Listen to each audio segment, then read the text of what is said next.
BizQuick podcast hits on the struggles and advantages of being an entrepreneur. It's for anyone who's made the commitment to burn the boats and not look back. Are you a busy entrepreneur or small business owner trying to do it all? Then this podcast is for you. Corey and Julie will take you through the details of building a strong business. Hit the subscribe button and gear up for another episode of BizQuick Podcast.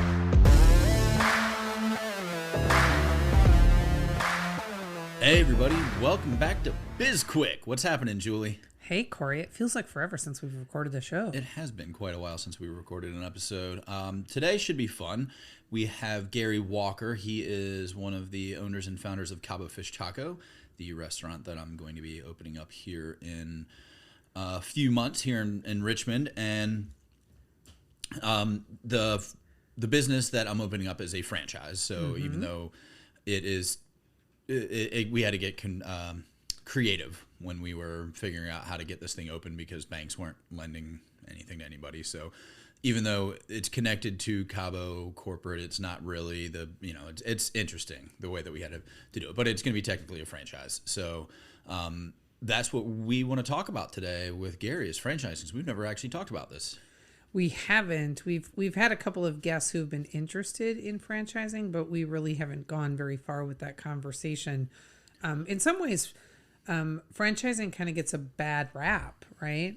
In that, it's like the revenue share model, I think, but that's very different. It varies from franchise to franchise, right? How people handle it. And I just want to be full disclosure on the podcast. There are some things that we just simply cannot talk about with respect to Cabo Fish Taco and the franchising model because it's, I don't know, we'd be violating some sort of rule or law or something. Yeah, and Gary can explain more about that. We can talk to him about that just because the people who we've spoken to about franchising want to be franchisee. This time we're going to be talking to the franchisor. So yes, there's a lot of laws that go that surround franchising that I was completely unaware of, and it's to the point where I don't even know what, I don't really talk about it because I've signed all of the things that I need to sign, and I've got, I'm allowed to, I can technically I could say whatever I want, but I'm also I don't know what I'm really allowed to share, so I just don't say anything. Right. It's a franchise, and that's it, and that's my personality. That's sort of your role in life. You're like, I don't say anything, yes. Right? You and my brother Mark are the two best secret keepers in the world. Probably for very different reasons, but okay, we'll get into that in a different episode when we have Mark back on. Exactly. But so from a franchise perspective, what are some of the benefits? So for any of our listeners who are thinking about starting a business and they want to start a franchise, they want to buy into a franchise. What are some of the benefits of opening a franchise? Well, like you said, it varies from company to company, but yeah, let's generalize. But I mean, for the most part, you're buying a brand. You're already recognized. In theory, you don't have to do any of that initial work that most startups have to do, which is building that brand awareness. Which is brutal. Yeah. When you're first coming into the marketplace. So you've already got that. There's already a lot of systems and processes in place so that you don't have to worry about figuring out the best way to do X, Y, and Z because it's already been determined for you. Depending upon the franchise, there's certain things that you can or cannot do. There's a lot of things that you might have flexibility in doing, and then other stuff where they're pretty rigid. So but the benefit being that you don't have to figure out a lot of the stuff. You get buying power. So depending upon, I'm assuming for most franchises, they're probably selling some sort of product. So you get that buying power has already been negotiated for you by at the corporate level. So you come in and you don't have to worry about negotiating prices with vendors or anything like that because they've already got that, established. That's definitely a big benefit. Yeah. When it comes to, just the knowledge that comes with it. So especially if you're going into an industry that you might not have much experience in, you get just years and years and years of knowledge and experience just at your fingertips. So if you have a question about how to do payroll or how to do whatever it is, there's somebody you can call, and that's part of the agreement usually is they have to give you a X amount of support. What about how much control do you have over, being able to make decisions? Like, is there a lot of flexibility? I guess from the brand perspective, probably not. It'd be very consistent with the brand, but you probably have flexibility in how you market. You have flexibility. Do you have flexibility in, like, our job descriptions already written for you? Those types of things and I know it varies from franchise to franchise. Could be like some of that stuff could be included. I know in my experience, just researching some franchises, like when I was in college and whatnot, like when it comes to marketing, for example, that like you control some of your marketing, or you pay a percentage of your revenue to corporate, and they do all the marketing for you. Okay. So, for instance, if you wanted to buy like a Starbucks franchise. I don't, but if I did. But if you did, I know that's the model that they use. So it's 1% of your revenue or whatever you have to pay to Starbucks, but they do all of the marketing for you. Nice. Do you know, if I was going to buy a franchise, what I would buy? I know you know the answer to this if you just give it 5 seconds of thought. I don't know, but this makes for a terrible podcast. What is it? Topgolf. Oh, yeah. Yeah, you have 20 million? I know. It's a crazy investment, right? Yeah. This doesn't make for a terrible podcast. Well, the 5 seconds of me thinking. Oh, listen, people have to get comfortable with silence, Corey. Though I feel like that was not bad. But they're paying us to talk, Julie. Right on. So, downfalls of a podcast sorry. Well, I'll tell you the downfalls of a podcast, Julie. Downfalls of a franchise real quick, because we're just about out of time before we bring in Gary. You lose that control. So there's some control that you don't have, and for some people there's that ego that you have to fight. It's like it's not your business, but it's not your business, and obviously royalties, all the stuff that you have to pay on top of that. So again, that varies from business to business, but there's a certain percentage of your cash before anything that goes out the door. To corporate, for their quote unquote services. And again, that's where like some franchises it's good, some franchises it sucks because you're paying them a lot of money and you're not getting any help. So question for you. So that's great and helpful and really good, negatives really good negatives. That's nice job, Julie. A real quick, one last question before we wrap. Franchises, who typically has to pay for the real estate? So you think like a McDonald's is a franchise, right? Burger King, Starbucks, Orange Theory Fitness, how does that work? Like, especially like when you're like McDonald's are generally like standalone buildings. That again depends on the business. So for instance, the thing that I really like about the Cabo franchise right now is it's very open to interpretation. There's certain things that we have to do, but that like as of right now, because it's not the franchise it consists of one franchise in North Carolina. We're going to be the second, so that's going to be the fun part. Is we're going to help, like we'll be able to help define a lot of what happens in the business in general. And I'm really pushing for us to be the leader, kind of leading that side of the business in terms of what they're doing. But who owns the real estate? It depends. I know McDonald's is big on McDonald's owning the real estate because that's a good investment. Sure. McDonald's is really a real estate company. Yeah. If you look at like the Chick-fil-A model, it's a very low entry point in terms of cash, but you're basically just a Chick-fil-A employee at that point. They pay for everything basically, and you're just working for Chick-fil-A. But you're the quote unquote owner. Interesting. But that varies. By and large, it's generally, like if you're going in, like whatever it is, like you have to pay for the space, whether it's rent or buying the building or whatever it is. I think it's very rare that the company would buy it and then rent it to you. Okay. All right. That's exactly what I was looking for. Lots of questions and things to learn on the franchise episode. Very excited. And we're going to take a quick break. When we come back, we'll have Gary Walker on to talk to us about franchising Cabo Fish Taco. We've launched a whole new coaching program aimed at helping small business owners accelerate their revenue. This one-on-one, well, technically two, coaching is built around your schedule and your goals and will help keep you on track to make your business a success. There are no strings attached, no long commitments, and at $600 a month, it's priced perfectly for any small business owner. If you're struggling to find time to grow yourself and your business, or you want to find ways to improve your financial situation, Head on over to sbpace.com/small-business-coaching to sign up. All right, everybody, welcome back to the show. We've got Gary Walker on of Cabo Fish Taco, and we're going to dive into franchising, and maybe we can talk about restaurants, because Gary and I can go on for hours about restaurants, I'm sure, but we'll try and keep it short today. So what's happening, Gary? How's it going? Good to be here. Great. Thanks for being on the show, man. Definitely. All right. Off to a great start. So I know you're way more talkative than this, Gary. I know you are. You got to give me a question. All right. So on the beginning of the show, we talked about the pros and cons of franchising. And I know that you want to build a Cabo empire, and franchising is obviously an easy way to do that because you don't have to be personally involved with each restaurant. So, I mean, can you jump into a little bit more about, why you chose to go the franchising route?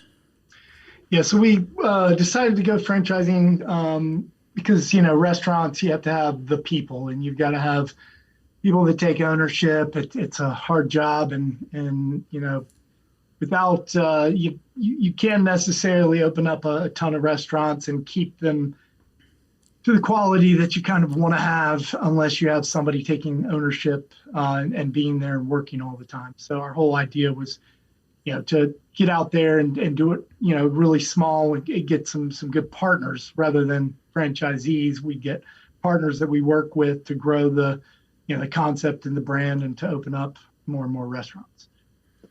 Okay. And I know that just talking with you that it's to franchise your concept, it was extremely expensive and extremely, it was a lot of work.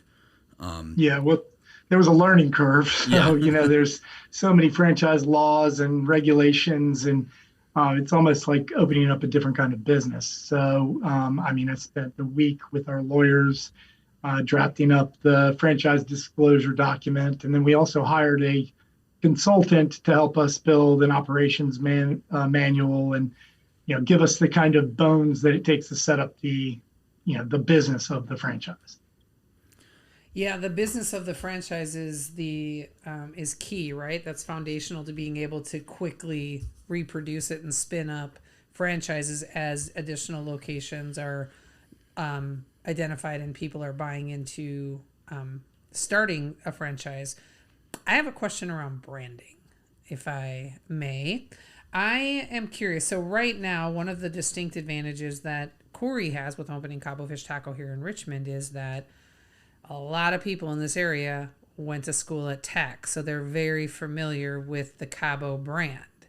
And so there's already excitement, people really looking forward to the restaurant coming in, and sort of you've got this raving following of people that love Cabo.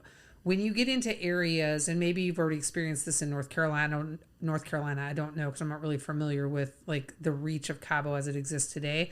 But what sort of, what do you anticipate as being any additional work or things that you're going to have to do on the branding side to really make people aware of what the franchise is when you get into a location that people just aren't familiar with Cabo Fish Taco?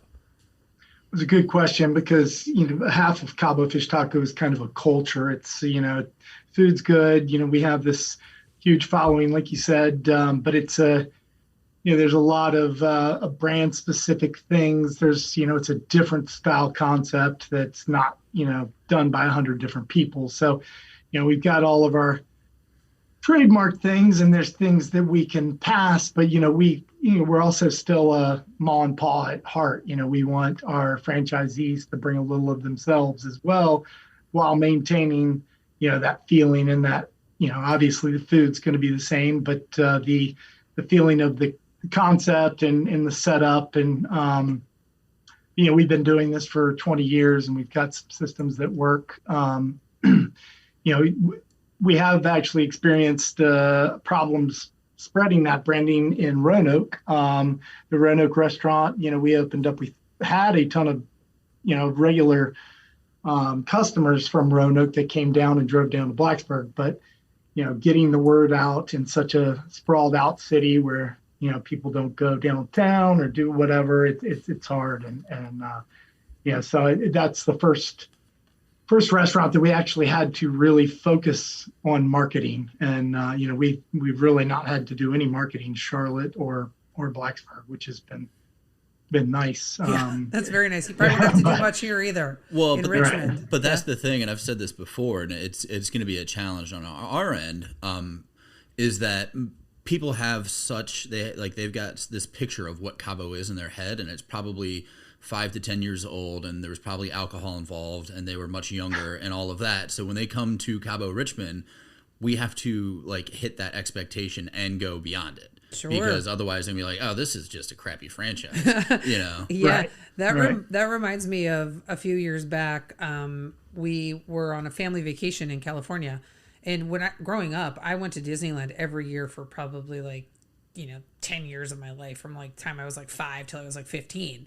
And I hadn't been there since. And we went back and we took my little niece and nephew to Disneyland. And me and my sister were like, this place sucks. What? Why? Right? No expectations were met on our part, but it mostly was because there were so many people there. And being around a lot of people is not always that fun, but that's so true. If people have this memory and they want to come back to that and they want to feel that feeling again. And so you've got to do all of these things to make sure that those feelings can be invoked. And that's, on the branding side, that's really important. Yeah. And one of the things that, it definitely helps that I've known Gary for over 15 years and we've been friends for that time and all of that. But the nice thing is that there's a lot of flexibility, and Gary, he doesn't want to run this business. And so he's letting me make a lot of decisions, which is fine because it's, my restaurant, but he's like, well, I wouldn't do it that way. And, knowing that I'm probably going to fail and then I'm going to fail at whatever that thing is and learn the hard way that I probably should have listened to Gary. But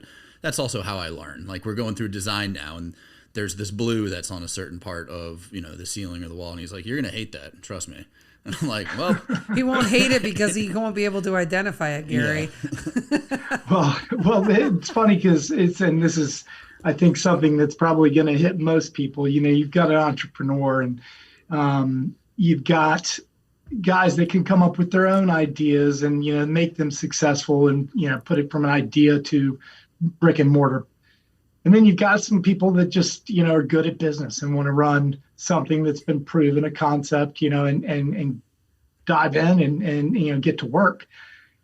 You got the kind of in between, which is kind of where we like the like Corey's got a lot of his own ideas. And here's the thing though, is when we started 20 years ago, I learned every single thing the hard way. And it was roadblock after roadblock. I mean, we would be huge. If I could go back now and start this concept today with what I know now, we would be huge really quick, especially in my 29-year-old body. So, but now I want to pass those, I've dealt with every issue. I noticed the little things, and a lot of people don't want to take that advice because they've got their own ideas. And I'm like, well, you're the reason you're franchising is because you wanted a proven concept, and no one knows that concept better than me. So, you gotta listen to me at least, and I'm open for anything that'll make the concept better, so, and it has. Our franchisees in Valentine have brought a lot, to our operations and the concept. How do you see that scaling over time, right? The sort of the wisdom and the experience and the knowledge that you impart on people who are on new franchisees. It's the franchisees, right? How do you see that scaling if if things really start to take off and you've got just an abundance of them opening? Is that knowledge that you can impart on people via some other mechanism, or do you think you'll always be really hands-on involved in that? Well, the whole idea of this is to become hands-off. So is to train a team. That is all they do is, and of course I'll have my hands on it, but through standardization and the operations manual, getting that pretty tight, and getting it to where it's dynamic and it can change, with these, we're going to have a lot of good partners coming in doing franchises, and they're going to bring a lot to the table. So, if we roll with the same ops manual, and just keep doing the same thing and not learning from our additional franchisees, then we're not doing our job right. So it's going to take a long time to create a team that, you know, can grow and evolve with all of our, you know, partners that are coming in. And that's one of the things that, especially with Cabo, well, one, you know, I love the brand, but you know, with working with you as the franchisor, is that you want to, you want help in the sense that, like, the franchisees to give you ideas and like, hey, I figured out a better way to do X, Y, or Z, and you know, and then you analyze that and then push it out to all the other stores if it makes sense. And that's the thing that I like, because I want to build a company. You know, I don't want just one Cabo, I want 10, and Matt is on the same page as me. So, you know, we want to be able to, like, I would love to be the one driving, like, the decision making, especially when it comes to franchises. Be like, all right, we figured this out, this worked, this didn't work, etc., so that it can be repeated. And I want to be like head franchisee. I want you to too, Corey. No, and that's a good point. You know, it's just kind of hard to, you know, the bigger the system, you know, the more benefits you're going to have, the more partners you have, more input, you know, the better purchasing power, all those things. And I think we're getting in early like this. The benefit is having the actual people that started Cabo, you know, hands-on. They're going to be there with your opening. Now, 20 restaurants from now, I might not be there for every opening, you know, or I might not be available to somebody at 10 o'clock at night on a Tuesday, Corey. Hey, that's you send me those. It's usually hey, me, yes. Yeah. Hey, can you talk tonight at 10? Yes, Gary, I can. Well, you meet all day. You've got meetings all day. But yeah, so you know that as it grows, the benefits of franchising are gonna change with the system. But you know, right now, it's the benefit is having, you know, us open you a restaurant. You know, the actual, you know, founders of the concept. So. Yeah, and the fact that, I mean, you know, I helped open number 2, Yep. and Matt had a big part in, you know, kind of the design, like the way the menu is today and the kind of design of the kitchen. Like, he was involved in all of that when that was going on after I had already left Cabo. So I think for us, it's going to be beneficial because we're already familiar with the brand, familiar with, you know, the business, and obviously, you know, being friends and business partners with you is going to be helpful because, you know, again, like, I don't expect you to do any of the work, but it's definitely going to be like, hey, Gary, it's 10 o'clock at night. I need to talk real quick. Yeah, and that really is what the franchisor, that's their role, and, you know, is consulting and, you know, and bringing, not only trademarking this, you know, this brand and, you know, and these systems, it's also helping you navigate around, you know, things that you may not, you know, you haven't encountered before. I mean, so it's. And so let's go back to the, you know, how you said if you were 20 years ago, you can go back in time and redo it all again. And that's, you know, a lot of thing, you know, something that a lot of people think of, oh, if I could just go redo it all again. But for, you know, a lot of our listeners, they're small business owners, or they want to be, and they want to grow and build a business and all of that. What would be those things that you would change, like that you would do better so that you weren't, you know, not struggling, but like dealing with the problems that you're dealing with today? Oh man, I don't even know where to begin. That's a really broad question. But operationally, I think we have streamlined a lot of stuff. And, you know, I mean, if you ask anyone, you know, within the first 3 years, we were a really busy restaurant in Charlotte, and we had a pretty good reputation. I mean, we didn't make money for the longest time. I mean, you know, we always were surviving. Everyone thought we were making a ton of money because we were busy and we, you know, had a good reputation. But, you know, there are a lot of things that you learn, you know, by doing it, you know, and realizing, you know, hey, we should do it this way. Hey, we should maybe add some to the kitchen and turntables faster than we you know, maybe lose, you know, the biggest lesson I've ever had, we lost 3 tables by doing a huge renovation. Spent $250,000 and lost tables. It sounded crazy, but our table turns went up 30%, which drove our sales almost 30% higher with less tables. What's interesting is I want to talk a little bit about what you said around, that first 3 years where you're super busy, everyone thinks you're making money, and you're, hoping every time payroll rolls around that you've got, now not your words, but I know that's how it was at SB Pace, like the first 12 months, right? Yeah. You're hoping that you can make payroll, right?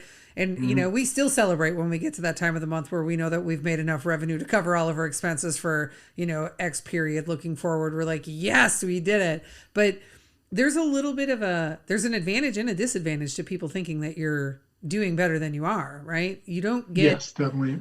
And I think, I think that the advantage is that people look at your business and they start to emulate or model some of the things that you're doing and ask you how you did it, right? But like, what do you see as the disadvantages of people thinking that you're doing better than you actually are?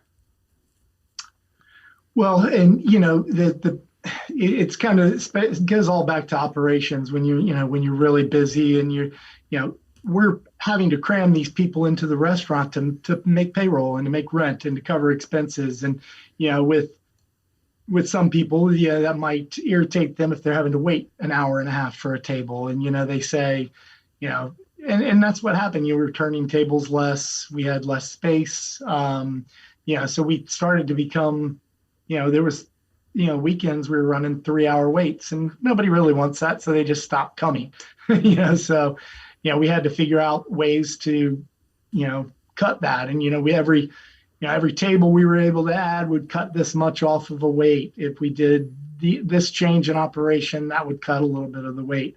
And, we were able to get it down to, to a controllable, amount. And because you can be too busy. Yeah. You can. So those $250,000 renovations that you made, $250,000 in renovations that you made where you lost the 3 tables but improved your turn time, is that because you changed the flow of the restaurant? Or... No, we did change the flow of the restaurant, but we also we increased the size of the kitchen. Yeah. Oh, okay.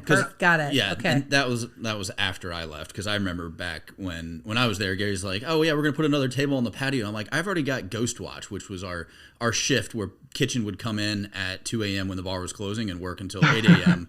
Like we were running the kitchen 24 hours a day because we didn't have enough room to prep. So we had to have like this third shift where people would come in and prep, and it was Ghost Watch because the building was haunted, supposedly. You don't believe in ghosts? I don't, but people thought it was haunted. Yeah, that's a funny point. Like back in the day, we would sneak a table in and not tell the kitchen, and watch our ticket times and watch those things. But you could if we told somebody we were adding 2 tables and it was a kitchen guy on a Friday or Saturday night, that's going to back them up. They're going to, be freaked out, but then we just do it and they would do fine. Yeah. Sometimes. Interesting. So is that part of the, I'm assuming that's sort of the layout of the restaurant when they're doing the build out, that's part of the expertise that you bring to the table, is you're going to want to think really hard about these types of things, or do you just have straight up recommendations on how big the kitchen area versus the dining area has to be versus the bar area? No, that is something we, with the layout. And you can ask Corey, back and forth trying to push, room. And there's a lot of things you don't think of. And even the last restaurant I designed, there was some things that I missed and then ended up costing me a ton more money or losing space. And restaurants, a game of inches. It's what you can fit here. And, and at the same point, you got to give people a comfortable place to work too. And we do have a lot of people back in the kitchen. Yeah, and that's, don't see that. The amount of time that you and I and Matt have spent just looking at the same design over and over and over again. It's like, well, we could put this here, or let's put it there. Well, let's move it back. I spent an hour on it this morning. Yeah, exactly. And it was probably 4 hours on Friday going through the equipment list and redrawing the designs, because there's a lot of things you don't think about. And then you hand it off to somebody who's never built out a restaurant before, let's say, and they're going to do it because they're like, oh, this is all commercial spaces. They're like, no, this needs to be 33.5 inches because that half inch matters, Right. Interesting. Yeah. Interesting. But we need to start wrapping it up here, Gary. We are getting out of time. But before we go, can you tell everybody how they can connect with you? We go to our website. It's cabofishtaco.com, and you can choose the locations. We have 2 locations in Virginia, Blacksburg and Roanoke, 2 locations in Charlotte and Valentine, Charlotte, and then North Davidson or NODA in Charlotte. Or if you're in the New River Valley and want the food truck, we've got a food truck as well. Little known fact, I've actually been to the Valentine location. Nice. I was. How are they doing? Well, this was a while. This was probably 2019. I don't know why yeah. you're looking at me. Yeah, I don't know why I'm looking at you either. Like, you keep my schedule. That's crazy. But it was delicious. I will say that. So before we jump into all of our, exit outro info, is there anything, Gary, that we can do for you? No. All right. Easy. Easy enough. So thanks so much for joining us, Gary. This was a great conversation, and I think we probably could have went on for a lot longer. Thanks to our listeners for tuning in. As always, we appreciate you, and everything about Cabo Fish Taco is in our show notes. I think we should just put it permanently in there. We talk about it so often. It should just be check out Cabo Fish Taco. If you want to I'm down.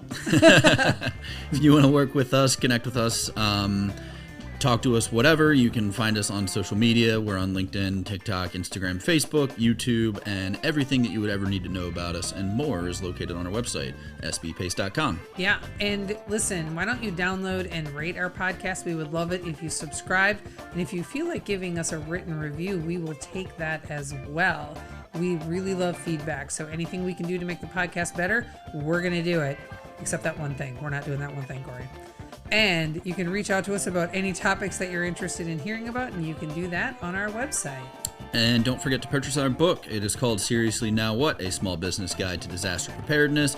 It's a #1 Amazon bestseller. There's a digital workbook download. Did I say that right? I don't think so, but whatever. Let's go with it. Yeah. And if you already purchased it, don't forget to rate and review it. You can find the link on our website. Absolutely. I'm Julie. And I'm Corey. And this was BizQuick, helping small businesses across America.